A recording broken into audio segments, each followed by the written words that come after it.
Welcome to Wisdom for the Wilderness, a weekly podcast by the pastors of Overland Church, where we talk about the Bible, theology, and practical wisdom needed for daily life. And today we're going to talk about really a topic that we're seeing in the news quite often right now, and that is immigration, illegal immigration, and deportation. Yeah. And so as we dive into this today, I want the Bible to shape our thinking. Yeah. And I think most people, the way that they're thinking on this issue, they're being really discipled by the news media and political party. Yeah. And so I want to dive into this from a biblical perspective. Yeah. So Josh, as we get into it, man, obviously this can be heated for some folks. Right. Yeah. And why is this a heated topic? Well, I mean, it's a topic where, on the one end of the political spectrum, you have people that are bringing up a lot of stories of people that work on our compassion instincts and would make us want to do something or not do something based on those specific stories. On the other end, there are the opposite stories, right? Of criminal activity, of murders that have happened, that play on the other end of the political spectrum. So really, I think on both ends, you have an emotional argument that is being put before the American public. And it depends on who you're empathizing with the most, whether it's the victims of crimes or it's the immigrants themselves. That depends on how you're going to see this for a lot of people. Right. And the way that we kind of think about it in terms, and not biblically, but as a culture, we think, okay, Republicans are really against illegal immigration. Right. And it is the Democrats who are incredibly sensible about it or nice about it. They're compassionate towards the immigrant. Yeah. Can I share with you some numbers? Sure. Man, numbers don't lie. And I want you to understand, numbers don't lie every time, but political propaganda lies to you all the time. Yeah. So the height of our undocumented immigrants in the U.S., 2007. Okay. So George Bush had been Republican president, had been in office at that point quite a while, right? 7-ish years. Yeah. Right? Then after Bush leaves leaves the office, in comes Obama. Yeah. And we think about Obama, we think about, all right, Obama, Biden, they're going to be incredibly generous, right? But the numbers decline. Yeah. Under his presidency, especially the back half, like 2012 to 2016, and stabilize around 10.9 million. Now, you're still only talking like less than 2 or 3 million difference, but the number of illegal border crossings and the arrests and all that was high during his time. Yeah. So coming to the 2016 election, though numbers were going down, Trump makes this part of his agenda that he's going to get elected on the first time, right? And he gets elected on it. And governors... The wall, that was... Right, going to build the wall, and right? So governors and everybody else kind of jumps on board. Yep. But then notice what happens 2 years into his presidency. He's not talking about it anymore. Yeah. It's not a big issue anymore. But the numbers are still about where they were, and they are building the wall in places, and our immigration forces are still doing their job.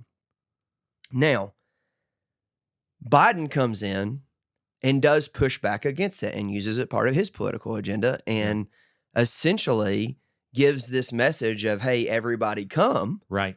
And so people start coming, and then problems start happening because he's basically signaled come, and that's where all these issues come from. So now, because Biden has pushed back against what Trump did, now Trump is back in office, and I'm pretty sure no Democrat thought that was happening. I think they thought he was gone for good.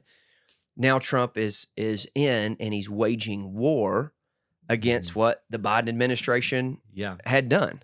Well, and you see there just the way the political calculus works, where each party has gotten more and more extreme on the issue and opposite ends. So when you talk about Bush and Obama, there were differences, but I mean the parties were fairly close Close.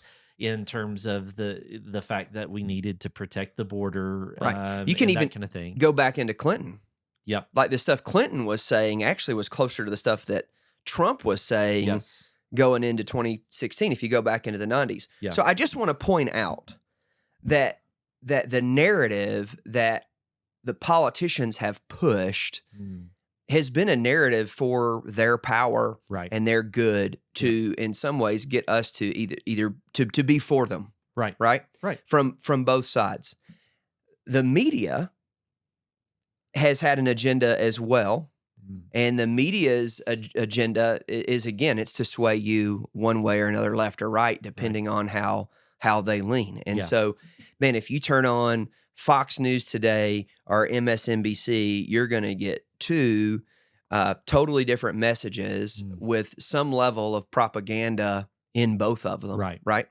So I, I, I think first, let's just dive into what is immigration versus just like migration Right. and the difference. What is someone who is immigrating versus someone who's migrating? Yeah. And so immigration is, hey, you're going to live somewhere. Migration is you're going there for a purpose to work, but you're not going there to make that your Right. home. Right. So migrant workers throughout history would more likely to go somewhere for a time to make a profit, to do this, and then to move on. They're not trying Yeah. to settle. They're trying to do it. So if we think of migrant workers in my hometown, there were actual migrant workers that came through for harvest season, and then they were gone. They weren't living there. Yeah, I just watched a documentary on PBS about Palisade peaches. Yeah. And you'd think, obviously today a lot of them are picked by migrant workers, but that actually goes back to World War II, they said, when all the local men were gone in the war. That's when they first started bringing Mexicans into the Palisade region to pick the peaches. So, I mean, it's a long-term. I mean, obviously, even back in the Bible, you have Abraham and you have tent, Bedouin type existence. But even in the modern economy, it's not something that's just popped up recently. It's a long-standing thing. Right. Yeah. Right.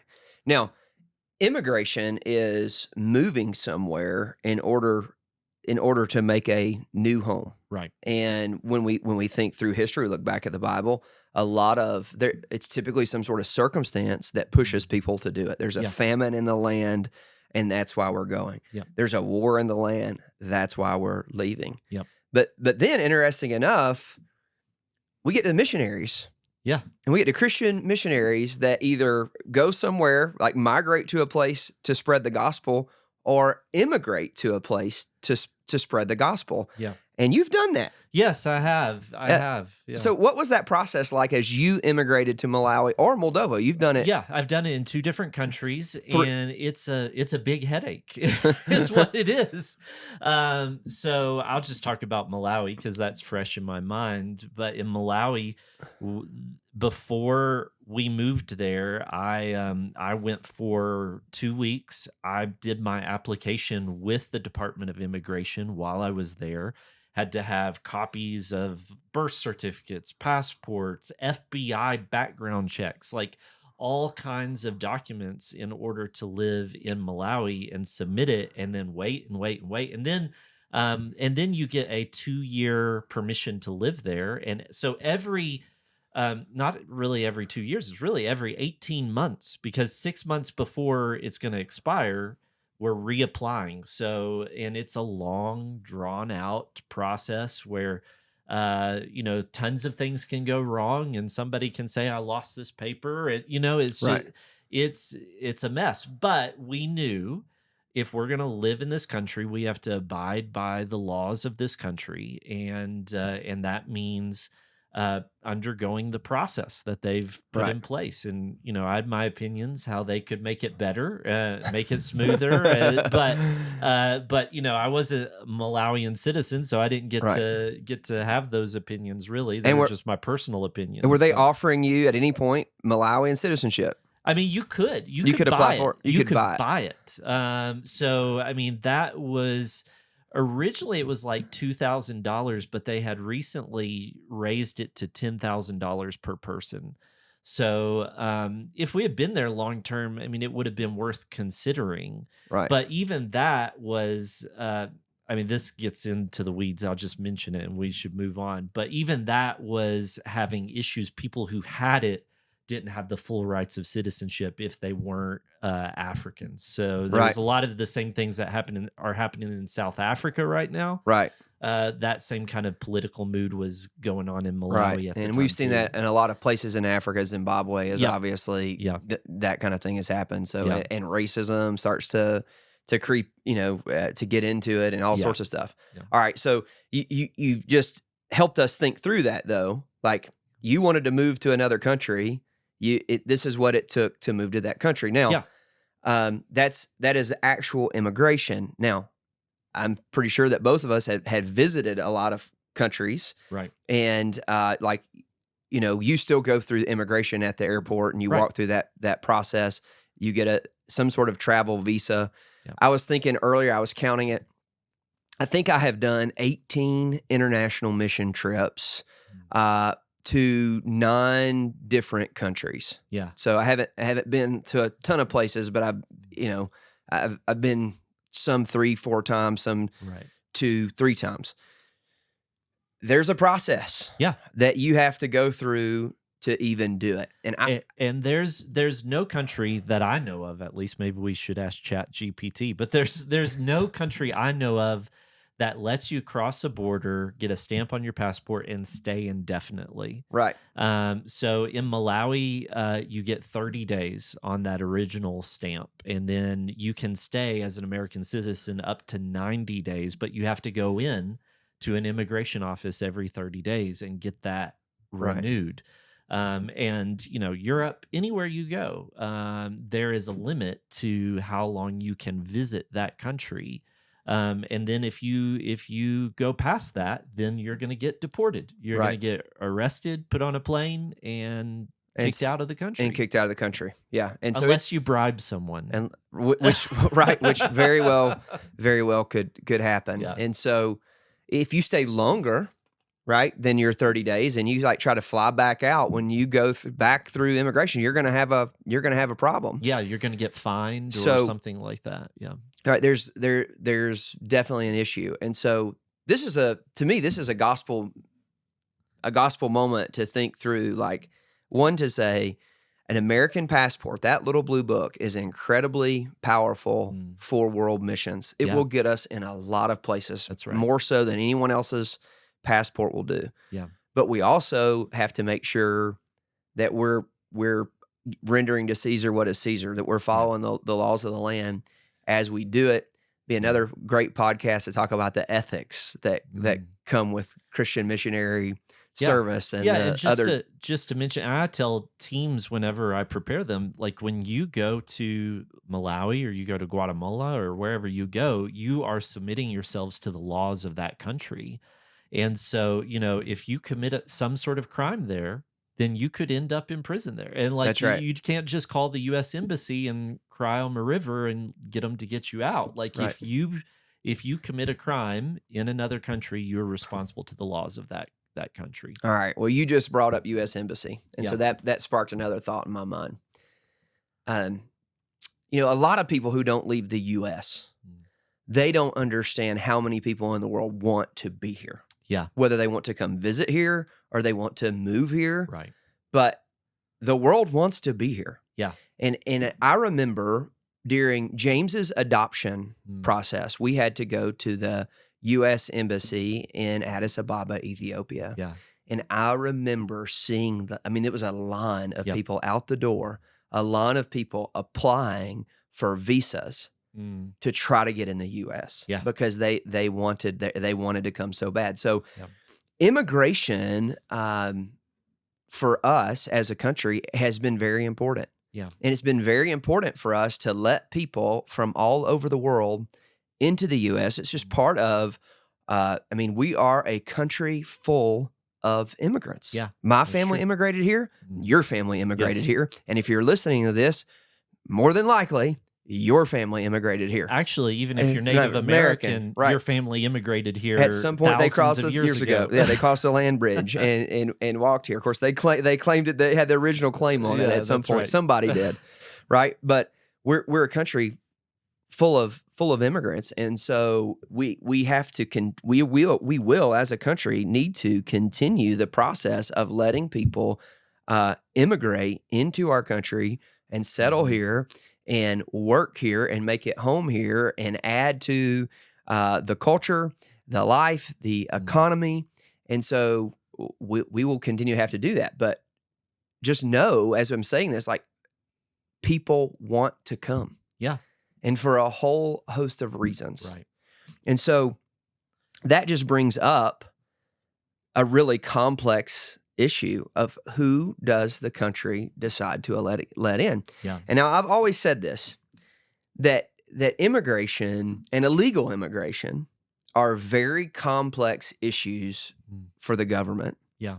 But they're quite simple for the Christian within our daily life, within our daily duty. Yeah. And we'll talk about that in a second, right? Yeah. We'll talk about the fact, like, how do we respond to the sojourner in the strange land? But first, let's just say, as a country, what criteria are we looking at as a country to go, who are we letting in? Right. Right. Yeah. So, I mean, on the one end, there are people with certain skills that benefit our economy, that we want the best and the brightest from all around the world working for American companies on American soil in order to make our country the best and the brightest in the world. Right. And so every country should be thinking that. Every country should want that. Right. That's that's right. A very selfish thing for each country to think that way. Yeah. It's foolish to think the opposite way. Hey, let's keep real smart people out. Yeah. That's what the UAE's doing. That's what Singapore's doing. I mean, everybody who has a strong economy has to think that way. But then what makes America unique is that we have always opened our arms to those who are undergoing, especially Christians undergoing persecution. That's right. And what scares me about MAGA right now is this black and white thinking of either you're going to have all immigration or you're going to have no immigration. That's right. And we have always been a land where Christians who are undergoing persecution can get out and come here, whether that was persecution in the USSR during the Cold War. That's right. We were a place where people from Romania and Russia and Ukraine could escape the USSR and come for refuge. And today, I mean, those places are China and Iran and Nigeria, where, I mean, just last week, I think it was like 50 Christians beheaded in Nigeria. Yeah, I've seen 100 at one thing. I mean, it's like Nigeria is awful, the persecution that's happening right now. Yeah, and to open our doors to Christians enduring persecution fits with the worldview that America was founded upon. That's right. That, we are not a Christian nation in the sense that we don't have an established church. There's no state religion. There's no state religion. We talked about that in our Baptist Distinctives podcast. Yeah. But nevertheless, you do not have a United States of America without a Christian worldview underpinning the fact that all men are created equal, that we have rights endowed by our Creator. There is no other worldview that will create a democratic society the way the United States has. Right. And so we must continue. I mean, we were a refuge from the beginning for persecuted Christians, and I think we should always be that refuge. Right, and that is one of the things that concerns me as well. Yeah. We have a family in our church that came from a Middle Eastern country because there was extreme Christian persecution. Mm-hmm. They have moved here. Our church is loving on them. They actually have another family member moving here, again, escaping persecution, and of course they're getting a visa and asylum because of it. And we're gonna, as a church, help them settle, Yeah. right? And that's our job. We also, through one of our ministries, have been helping some Afghanistan refugees. And man, the Biden administration so messed up the pullout from Afghanistan, and the fact that to me that we left people behind that would lose their life because they helped us. I mean, it was just botched so bad. Yeah. But those people who have come, we need to, as a country, it's only fair that we would say, hey, this is your new home. Now contribute to society. We want you to be here. We want you to benefit and do well here. So those things are important, and we cannot lose them. Yeah. So we want to be a country that brings immigrants in and allows them to come. So then the issue becomes that there's legal immigration that is needed. Yeah.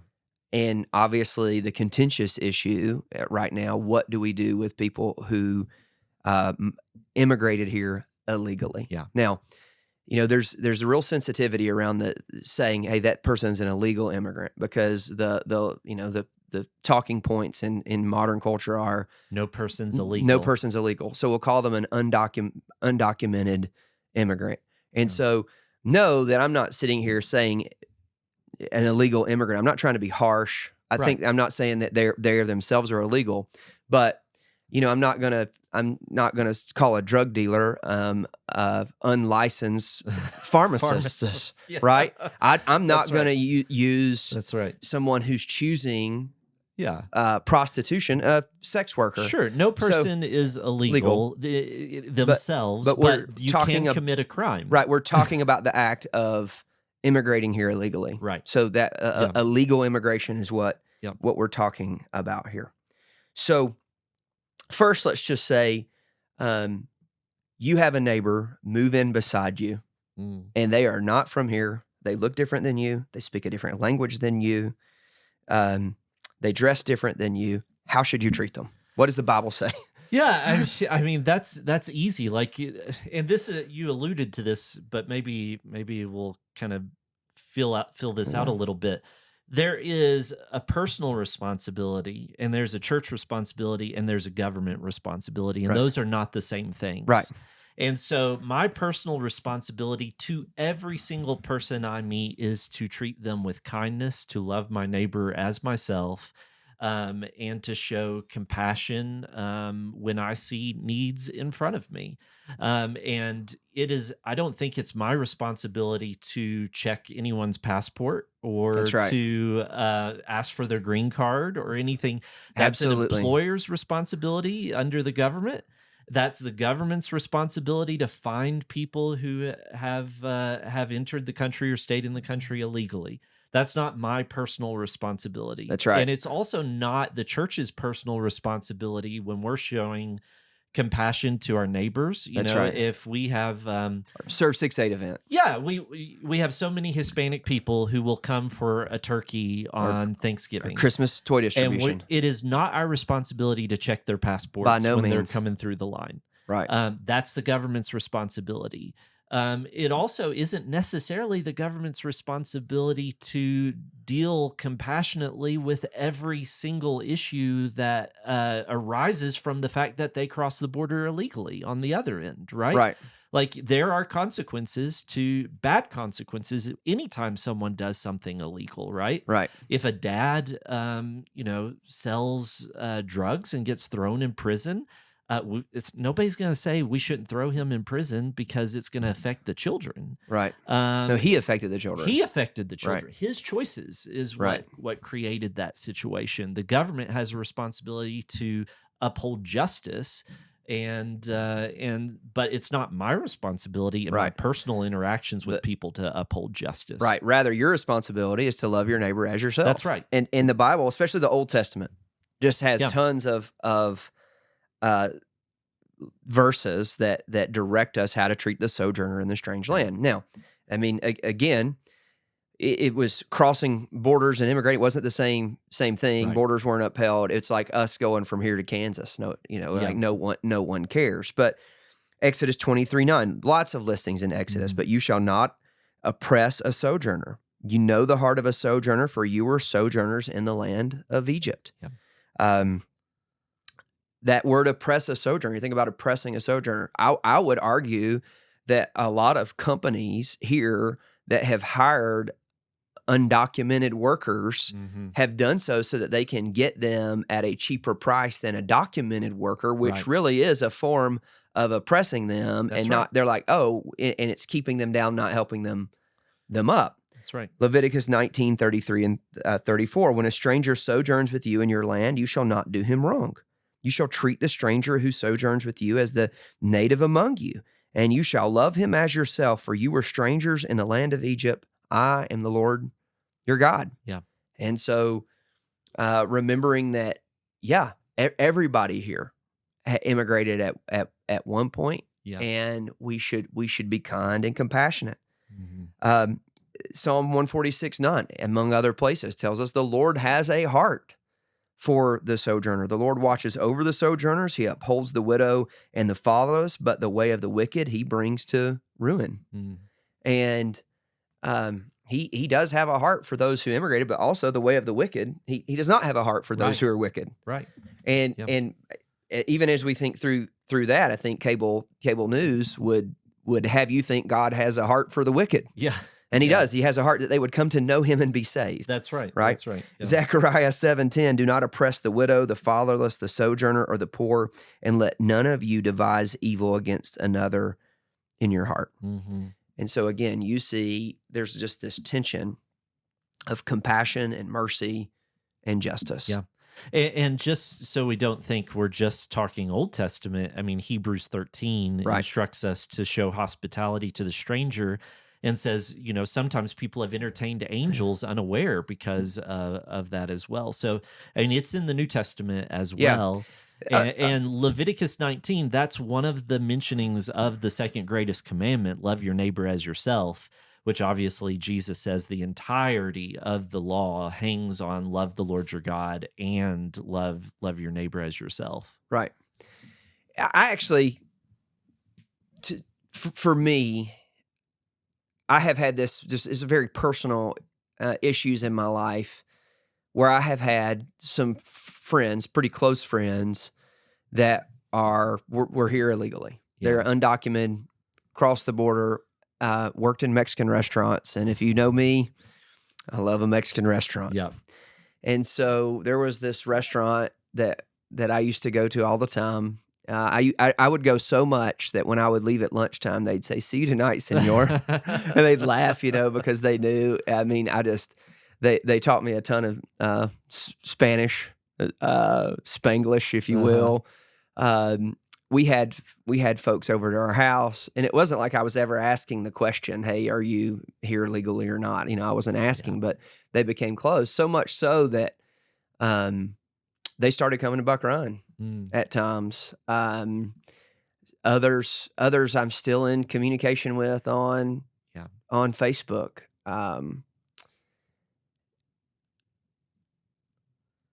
People that I love.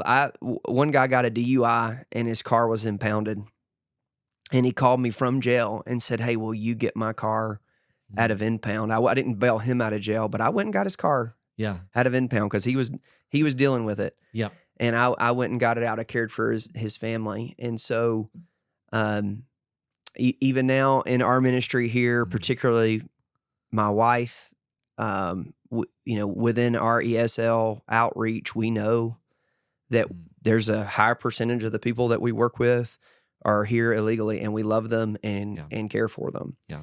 Now here's what I'm gonna tell you. Like I'm not looking out with eyes going illegal, legal. Yeah.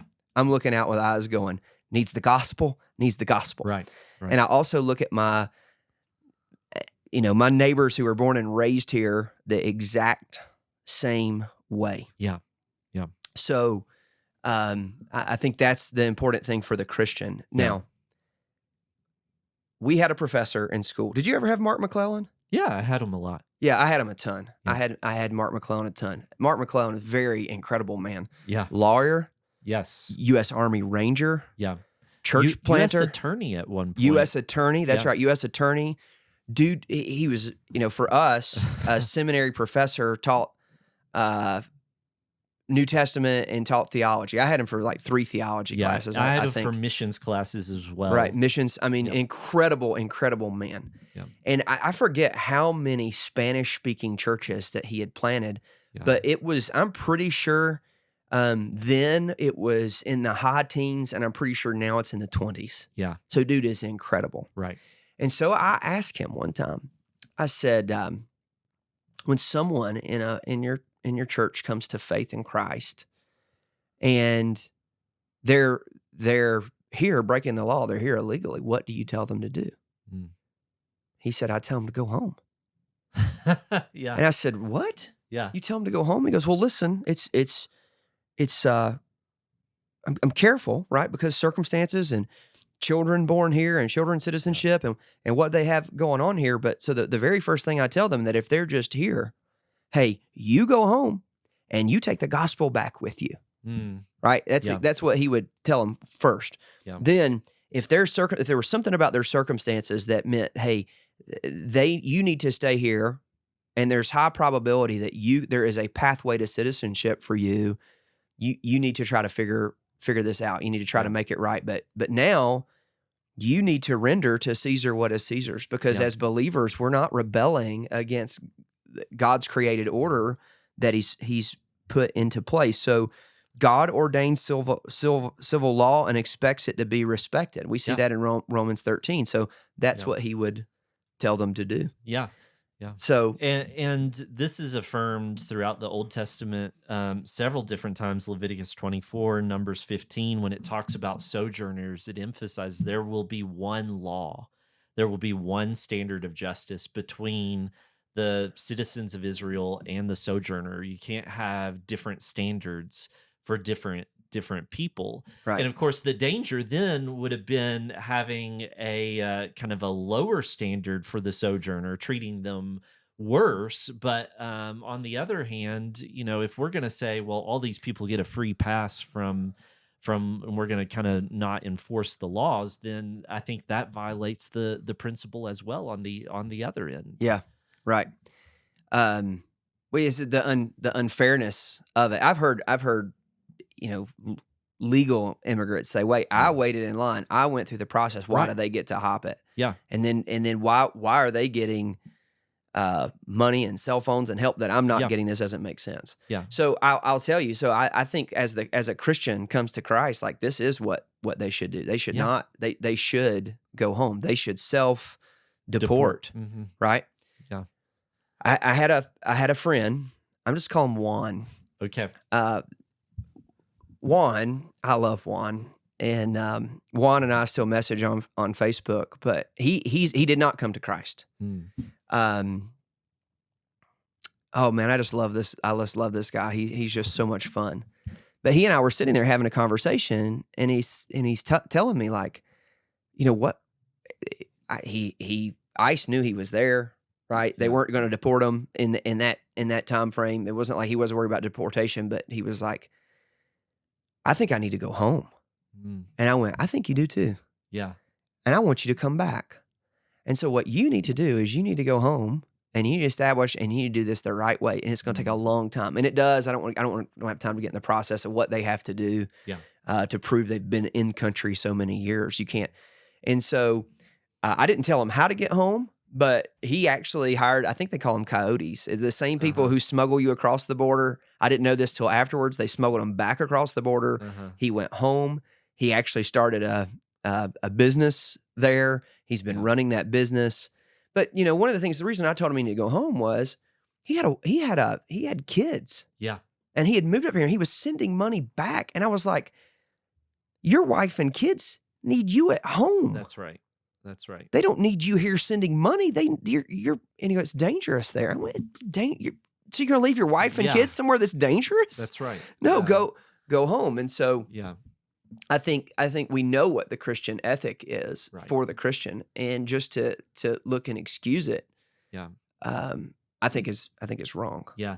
I think, in situations like that, there does need to be a healthy discussion. And of course, there won't be a healthy discussion in this country over this topic because of the reasons we pointed out at the beginning of the episode. But there does need to be a healthy discussion on how difficult the legal immigration process has been made.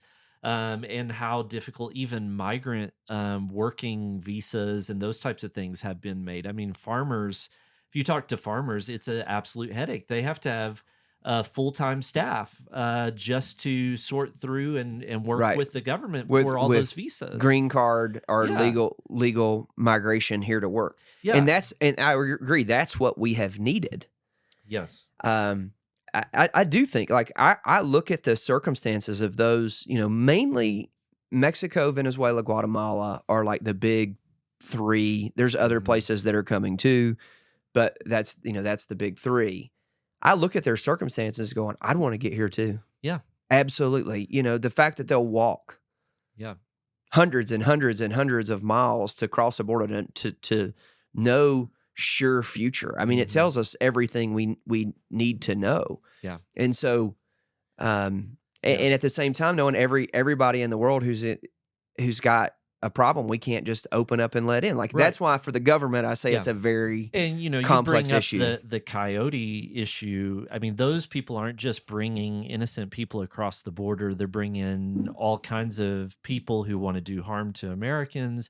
They're bringing drugs. Yeah. They're doing human trafficking. Right. So anytime we don't have control of that border, we are Right. enabling injustice in the lives of millions of people. Right.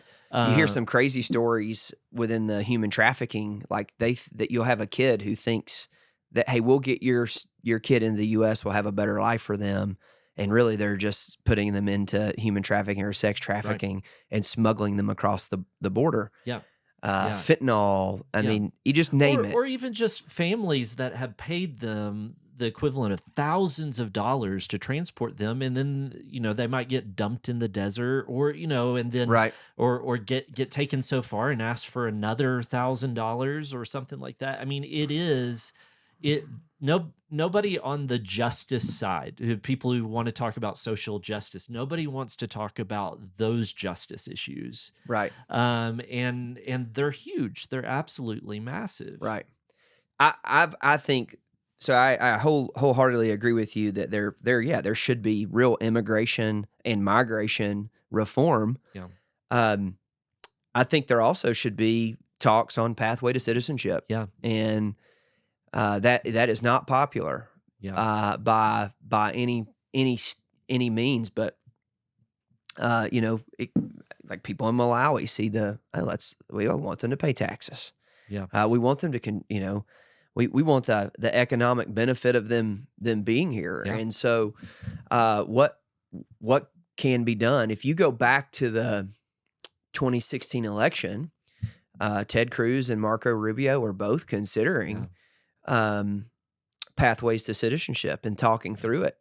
And of course, Trump took took us the other direction. And of course, all those guys followed. Yeah. But I think that's a conversation that needs to be thought through. I would just go back to one big issue. It's secure borders. Like, we want secure borders. Yeah. We really do. Yeah. So maybe you would say, like, what's the Bible say? Well, just to sum it up, there's no real tension for the government. There's no real tension for the Christian. God ordains civil laws and expects it to be respected. Romans 13. Yeah. Justice and fairness apply to all people. Nations and borders are a part of God's order.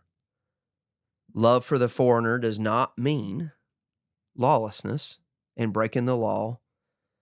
And at the same time, we are going to love, protect, and provide justice for the sojourner. Yeah. We should welcome the stranger. We should love the sojourner in our land. And as the church, we should not go away from the mission to share the gospel and make disciples. That's right. That's right. Yeah. All right. Well, as we've talked about this, and hopefully brought some real biblical truth and thought process to how it should be thought about, what are some closing words of wisdom you have for us, Josh? Yeah, we just live in such an incredible country that is multicultural in so many ways, and we have so many, whether they're legal or illegal, we have so many immigrants in this country. And so, no matter where you're at in the country, whether it's Fort Collins or somewhere else, there's going to be some sort of immigrant community in your community. And I'd say find opportunities, whether it's some festival they put on or some restaurant that they've opened, or find some way to widen your world a little bit and connect with people from other countries. And I think that's just going to give you a greater heart for the gospel, for God's mission around the world, is when in your backyard you can meet Ethiopians, or you can meet Guatemalans, or whoever it is in your part of the country. Yeah. Yeah. You just reminded me of all of our church plant works that we have going on within people groups.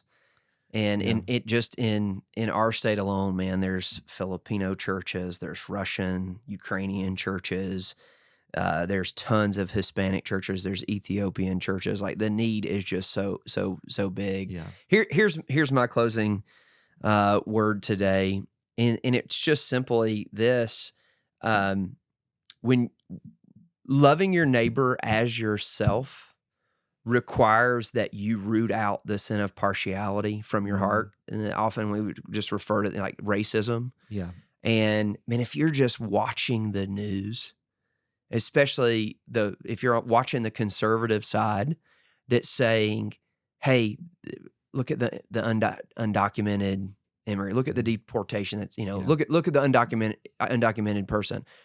Like, don't hate that person, love that person. That's right. And those who maybe are on the left side and looking at the ICE raids, and by the way, I never said this, like, I hate what's happening. I hate that it's happening. I hate the way that it's happening. Yeah. But if you're someone who's like compassionate towards that, don't look at the other person and then get some sort of hatred in your heart, but seek to think biblically and love your neighbor as yourself, and root out those sins of partiality in your heart. Yep. Amen. All right. Well, thank you so much for watching or listening to Wisdom for the Wilderness today. We hope that if you found this helpful, you'll share it with someone else.